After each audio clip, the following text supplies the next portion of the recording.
Hey everybody, welcome back to History Student Reacts. Today we'll be watching History Hijinks Roman Wise Guys by Overly Sarcastic Productions.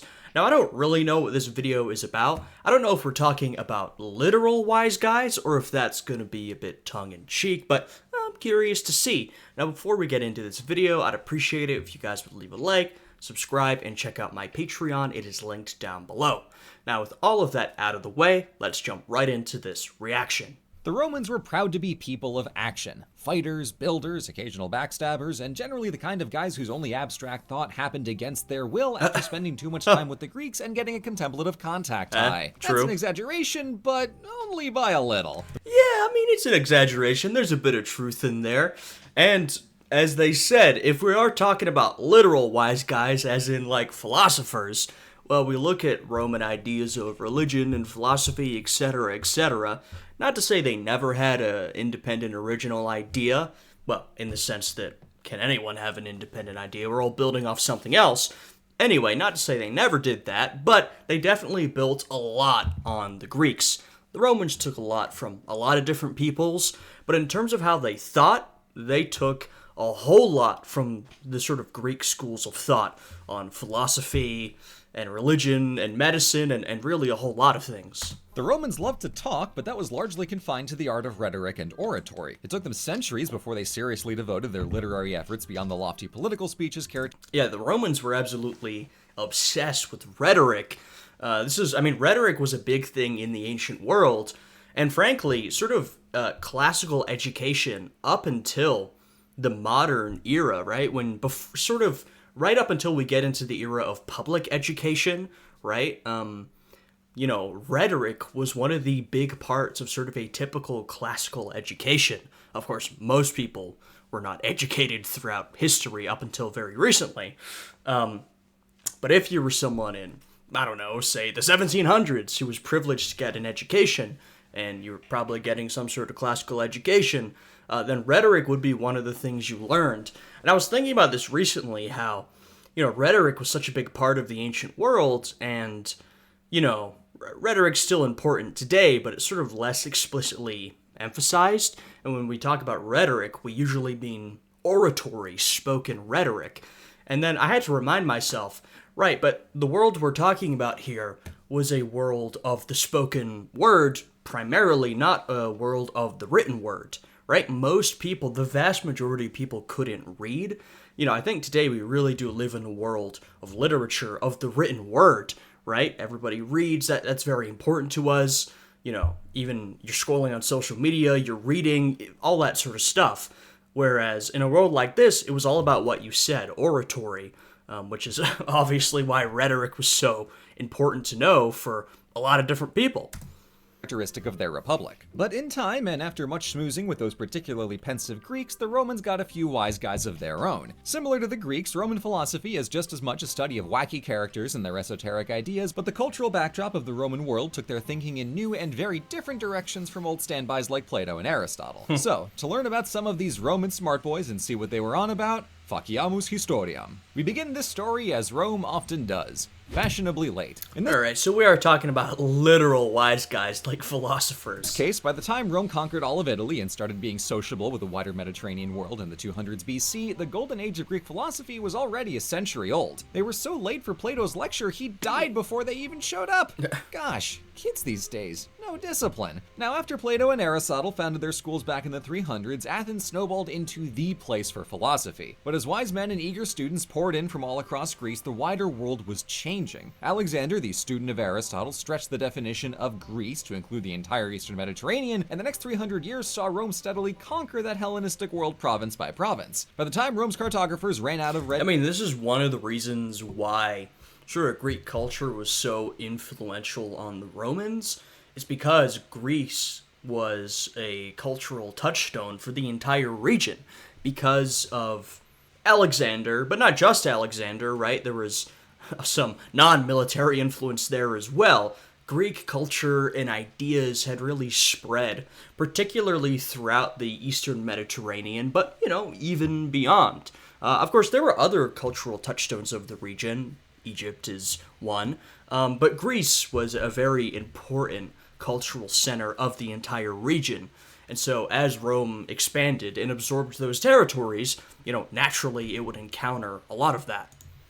Red paint, our end result was a Roman culture inheriting a rich philosophical tradition, but one it took them a while to figure out. Now, Roman scholars could engage with Greek philosophy in its original language, as the educated elite was comfortably bilingual in Greek and Latin, but there was a sense that in order to create a Roman philosophy, the first task was getting everything into Latin. And this brings us to Rome's foundational wise guy, Marcus Tullius Cicero, an orator, statesman, and writer so absurdly prolific he's become every Latin student's sleep paralysis demon. Cicero traveled Yes, Cicero, he's definitely a wise guy in both ways. I mean, this guy was a real talker. He had a sharp wit. He did not let things slide.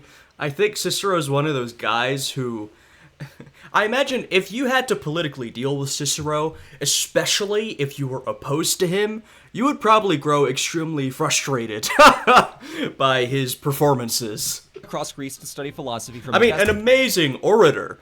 But, probably one of the reasons why you'd be frustrated if you were an opponent is because he was such an amazing orator, and he always had some sort of retort or barb. First century BC had to offer, and made it his pet project to collect the sum of all that wisdom in Latin. He says outright in his De Finibus Bonorum et Malorum that teaching philosophy in Latin makes it a Roman citizen. In the span of just a year and a half, he wrote over a dozen works discussing and contrasting the popular philosophical schools of the day: Stoicism, Epicureanism, and others like skepticism and Platonism. And while I hate to further inflate the ego of Rome's most conceited blowhard... Yeah, that's what... There you go. That's one of the things I was getting at as well. This was a man who was definitely full of himself. I think there's a lot to say about Cicero, but like I said, he was full of himself, and he was probably very annoying to deal with. I have to give the man credit for writing most of these as dialogues in the style of Plato. The dialogue format is the best way to showcase philosophical ideas, and windbag he may be, Cicero nailed the assignment. This also makes sense given his lengthy career in Roman law and politics. He knows how to argue a case and addresses competing philosophies through that lens of rhetoric. Yeah. So, late to the party as Cicero and the Romans may have been, they gave philosophy a new life through a new language. Yeah, I think Cicero, whatever you think of the guy, was probably a perfect person to interpret a lot of this philosophy, right? Bring it, not that he did it for the first time, but really bring it into the Roman world, maybe recontextualize it in Latin. Definitely a man made for the project, I have to say.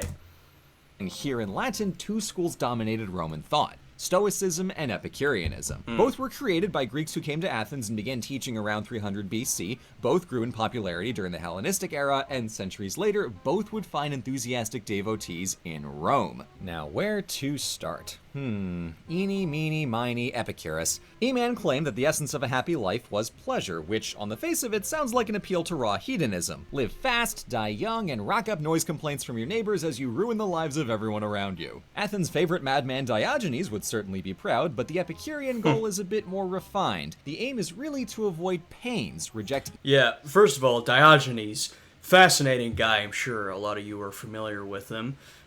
He is a real character, and ancient philosophy, not my field of expertise. I know a common misconception about Epicureanism is people purely associate it with hedonism, but I do think that is sort of an oversimplification and a reduction of the whole philosophy.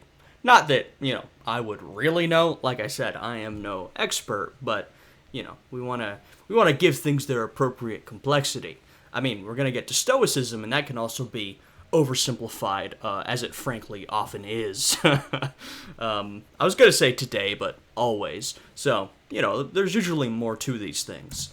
Evil or self-destructive desires and enjoy the simple, virtuous pleasures that make people happy. Good friends, good food, a stroll through a garden, the stuff you'd put on an ancient lifestyle blog. Yeah. The philosophy at play here is the idea that there are pleasures for the body and the mind, and while both are worth pursuing, physical joys like the taste of a meal will pass immediately, yet the power of friendship is a lifelong delight. The Epicurean quest to avoid... And there's a lot there that is still very relevant today.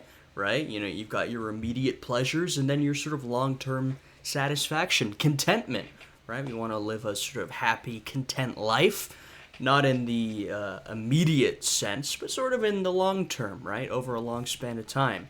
A lot of that, I think a lot of people still believe in today.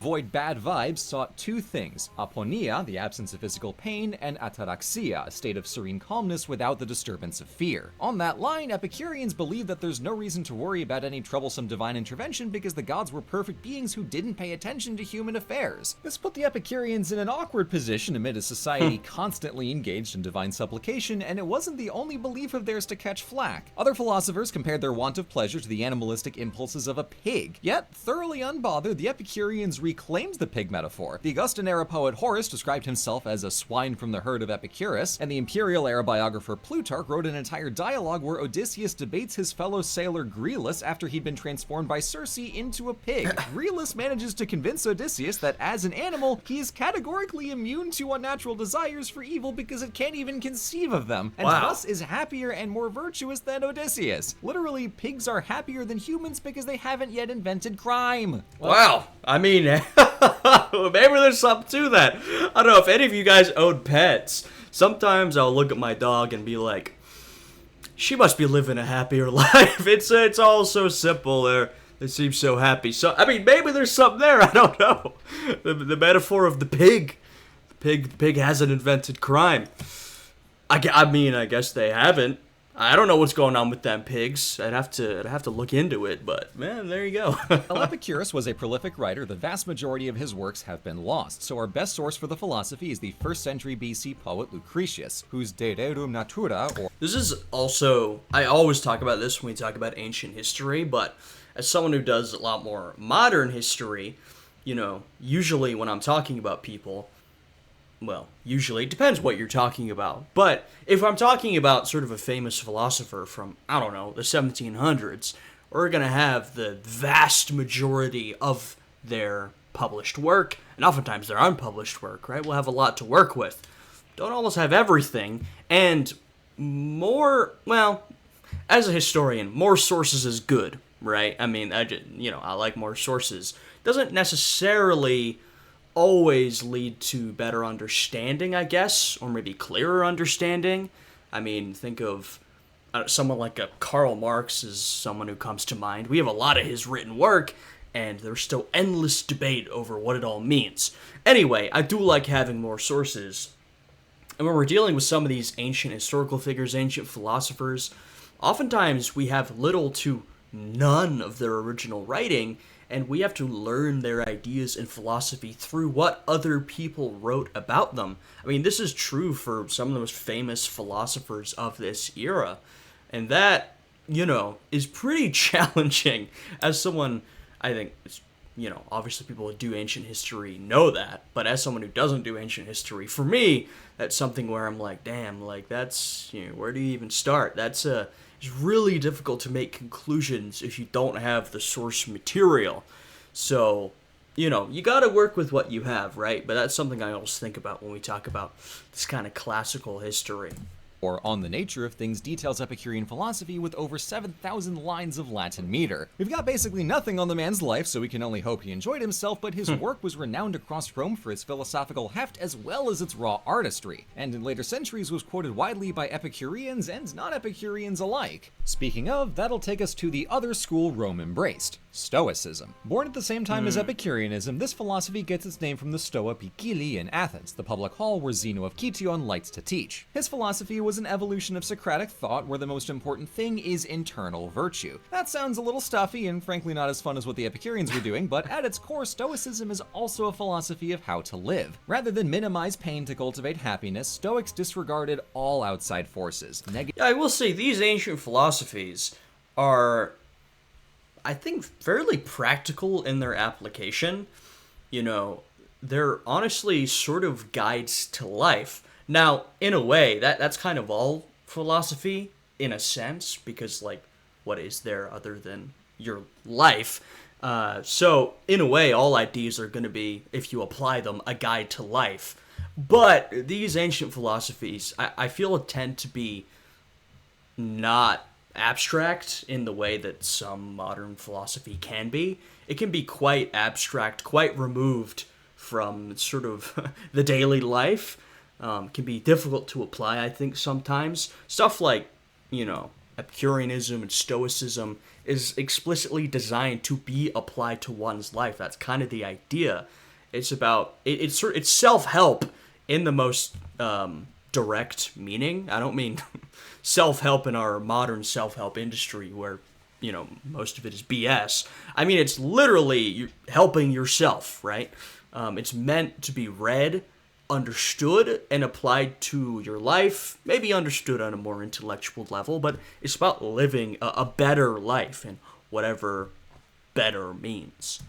Negative and positive. The idea is that the only thing we can truly control is ourselves. Our wisdom, courage, and temperance make us virtuous, and virtue is a reward that no misfortune can take away. That said, this is not a philosophy where nothing matters. Distinguishing itself from the Cynics like Diogenes the pathological asshole, Stoicism was still a very social philosophy concerned with the virtue of the wider community beyond just the self. The fourth Stoic virtue is justice, and many Stoics took an active role in public life to drive society toward collective virtue. Yeah, I think there's, once again, as with Epicureanism, I think there's something to Stoicism, right? It's a philosophy that revolves around your response to the external world, right? One of the essential points is that what you control is your response to what's going on around you, to external stimuli, right? You can't necessarily control external stimuli, but you can alter how you respond to them. And that's, you know, sort of an important thing to understand. I think can give you, I mean, it depends on how you see the world, but if you believe that, can give you a bit of peace in your life, and that you know, all right, I can control how I respond. That's what I do, and that's what I have power over. And I think there is something to that, and, you know, I don't know, I'm a bit of doing the centrist fence sitter thing. There's a bit here, there's a bit there, but it's not like you have to fully subscribe to a philosophy to get some interesting stuff out of it.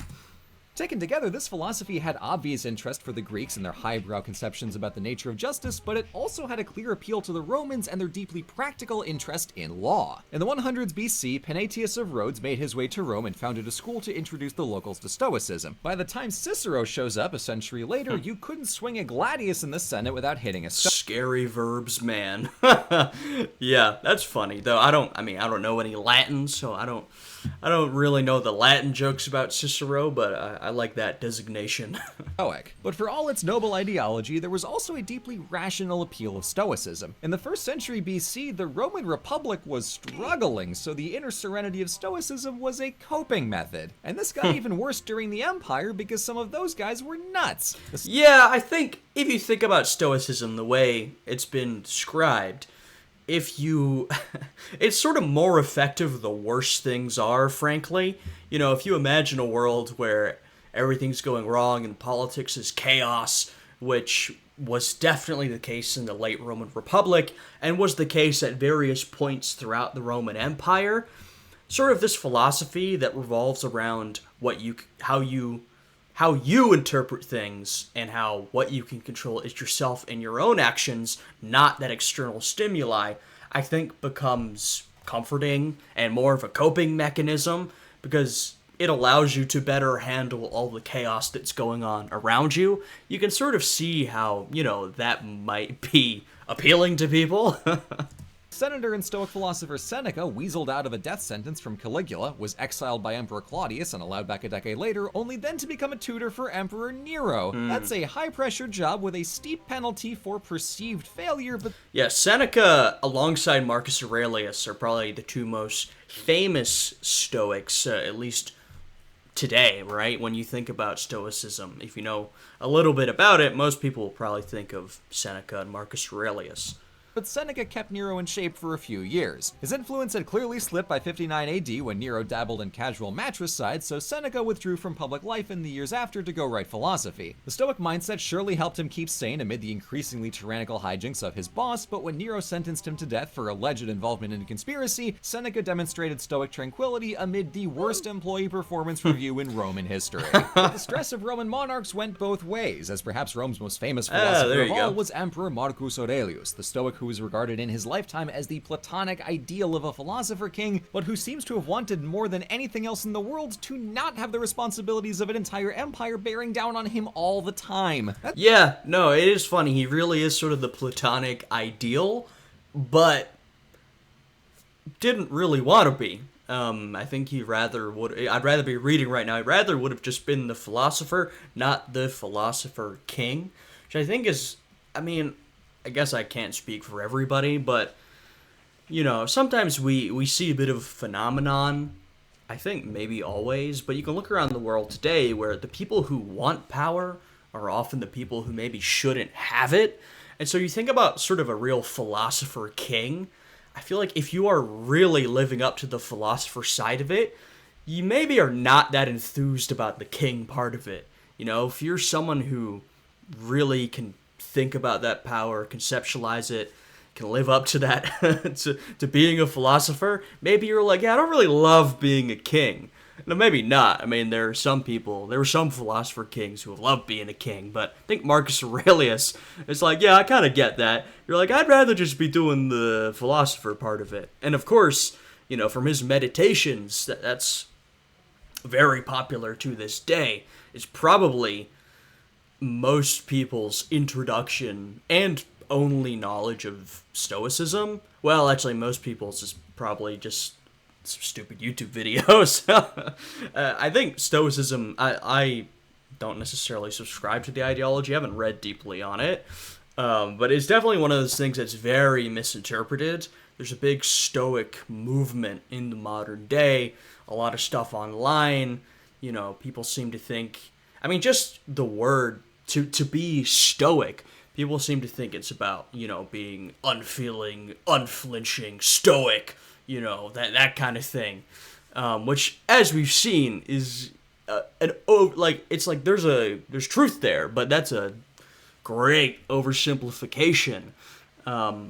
But yeah, Marcus Aurelius is probably, if you associate anyone with Stoicism, it's probably going to be him. That stress would have been especially pronounced as he spent a decade on campaign along Rome's northern frontier, and Marcus kept a diary in Greek full of Stoic reassurances that he would not lose his freaking mind so long as he kept up his philosophical discipline. We know this diary as the Meditations, and it's not the most literarily rigorous philosophy book from the Roman world. Lucretius fans stay winning, but very obviously the thoughts of a deeply human writer.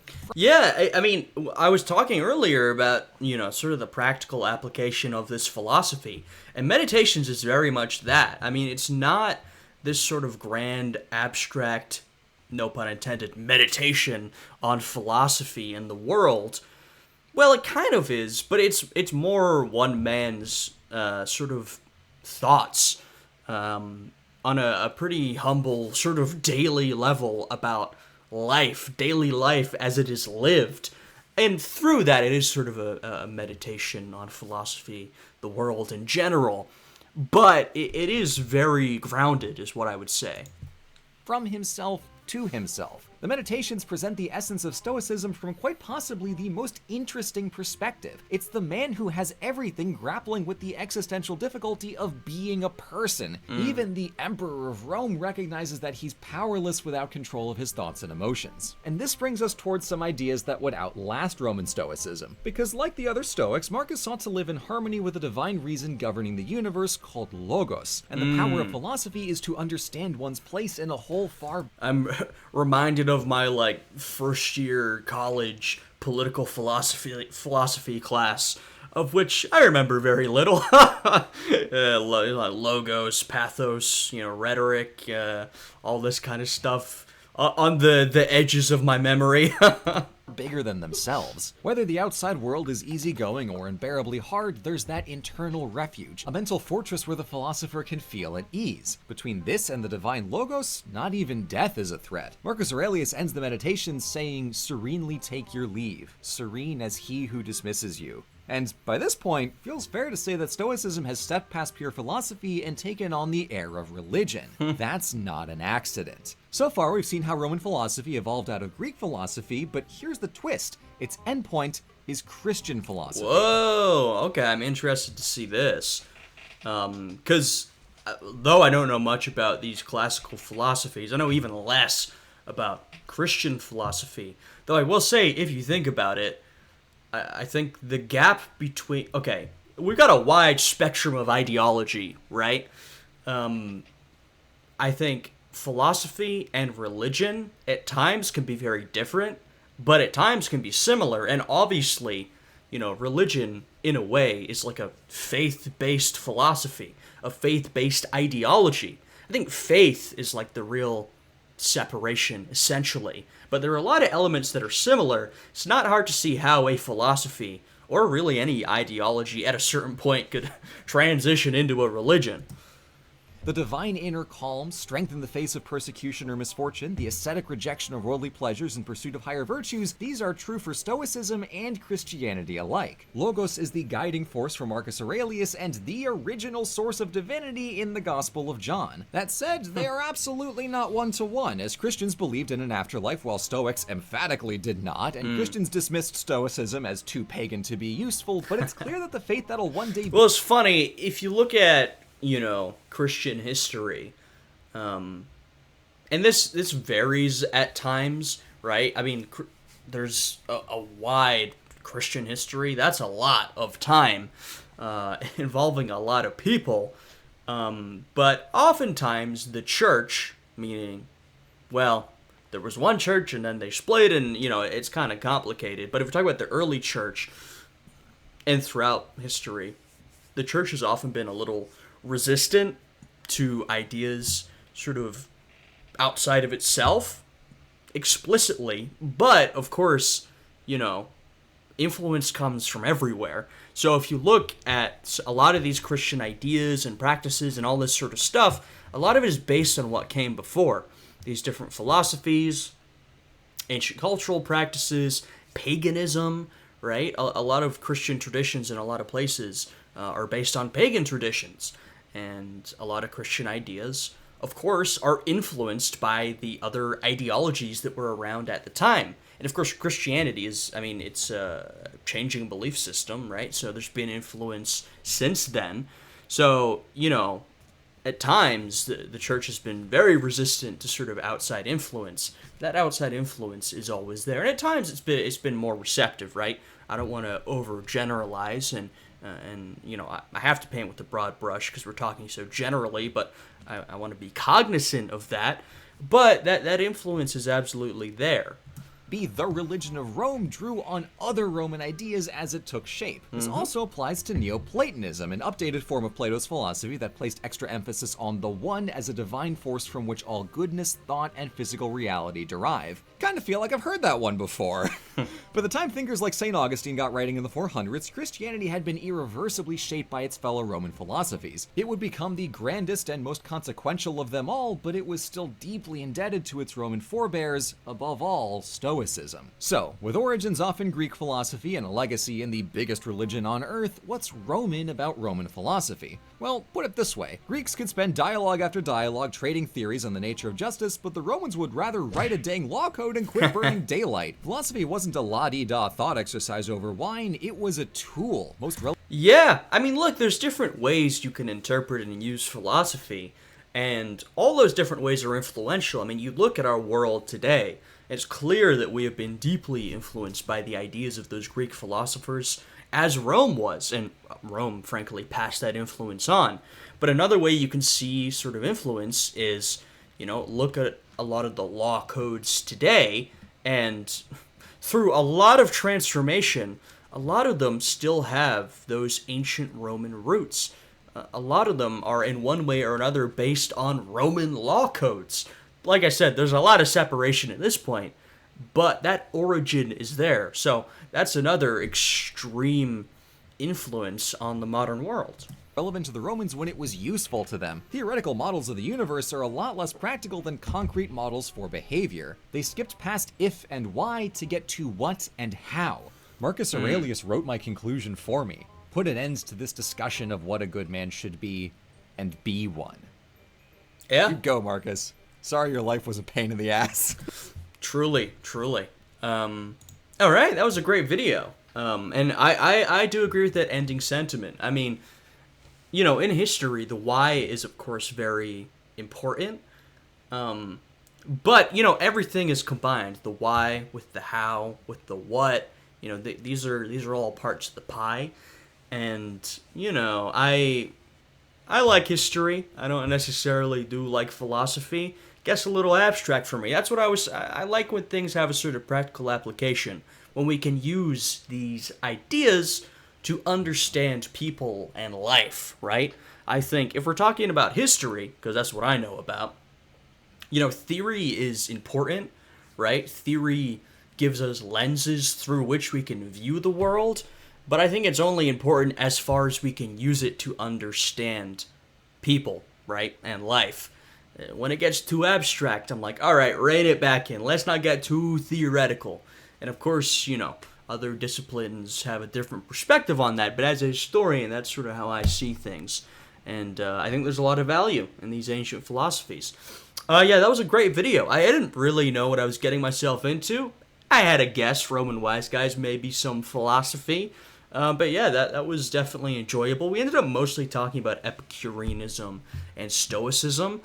This was a sort of a very narrow slice of what this video could have been about. I mean, there's a whole lot more you could say about Roman philosophy, Greek philosophy, the transition into Christianity, what influence Christianity took from these different schools of thought. I mean, there's a whole lot there, and it's very, very interesting.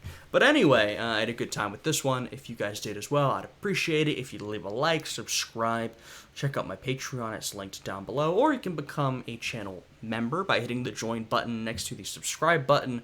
Both of those will give you access to exclusive videos. Anyway, I hope you guys are all having a good day today, and I'll see you all again next time. Goodbye.